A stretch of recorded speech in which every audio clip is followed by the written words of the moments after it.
O ochrane životného prostredia nestačí len hovoriť, dôležité je premeniť slová na činy. Práve k tomu motivuje školy po celom svete najväčší certifikačno-vzdelávací ekoprogram s názvom Zelená škola. Do tejto iniciatívy je na Slovensku zapojených 180 vzdelávacích inštitúcií. Súčasťou tohto hnutia je od roku 2010 aj materská škola v Budulove, ktorá 30. apríla oslávila Deň Zeme pestrým podujatím priamo vo svojich priestoroch. Oslavujeme Deň Zeme. Radi by sme predstavili deťom aj pani učiteľkám rôzne aktivity, ktoré prinášajú nejaký osoh alebo majú nejaký cieľ. A ten cieľ je práve o tom, na ktorý sa my vlastne zameriavame, aby sa čo najviac detí zdržiavali vonku, aby pani učiteľky preniesli z interiéru do exteriéru svoje učivá, svoje hry, svoje aktivity.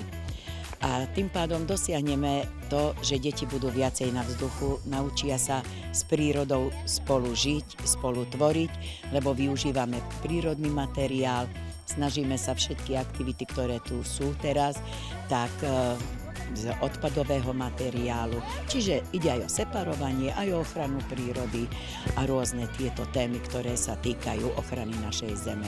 V dnešnej aktivity sa zúčastnilo 15 materských škôl, bolo nahlásených 18, žiaľ, nedá sa to predpovedať dopredu, sú to deti, takže 15 sme tu dneska, je tu cca nejakých 60 detí aj s našimi a dúfam, že sa dobre bavia, aj že sa dobre cítia u nás. Program bol skutočne bohatý a na deti čakalo množstvo zaujímavých aktivít a kreatívnych úloh. Máme zamerané stanovištia na rôzne vzdelávacie oblasti, máme matematiku, máme výtvarnú výchovu, máme pracovnú výchovu. Tento rok k nám zavítali aj žienky, ktoré tvoria vlastne tie ľudové remeslá, čiže prácu s vlnou, prácu s hlinou a prácu s voskom. Vytvárajú si deti sviečku, nejaké pekné ozdoby z vlny aj z hliny.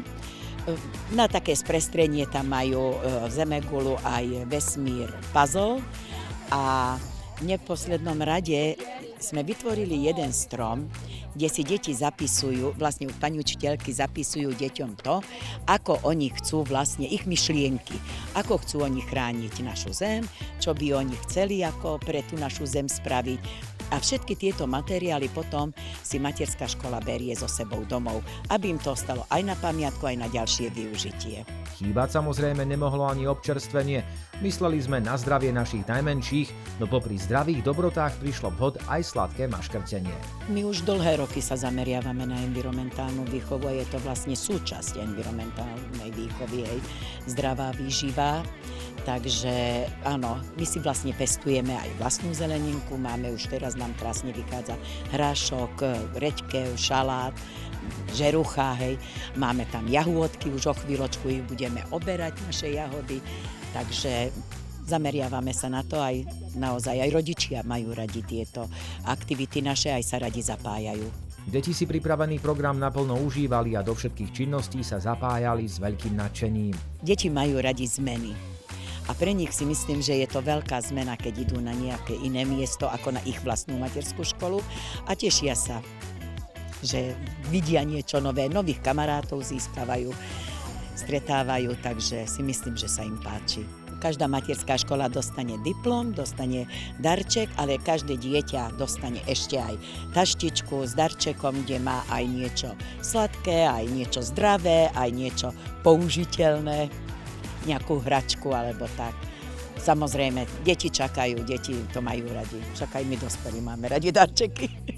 Keďže sa školský rok pomaly blíži ku koncu, zaujímalo nás, aké ďalšie podujatia má škôlka v pláne. Najbližšie nás čaká plavecký výcvik, potom deň rodiny, stále robíme deň rodiny, nerobíme zvlášť deň matiek, lebo chceme zapojiť aj oteckov, aj starých rodičov, proste celé rodiny. Vtedy s deťmi a s rodičmi tu na školskom dvore máme piknik, je aj krátky kultúrny program, potom tu piknikujeme vonku, deti to milujú. A potom ešte nás čaká školský výlet, tiež aj s rodičmi radi chodíme a rôzne akcie, divadlá, návštevy, exkurzie a také máme určite v pláne ešte veľa. Materská škola v Budulove sa už teraz teší, ako pri príležitosti Dňa Zeme opäť privíta aj deti z okolitých škôlok.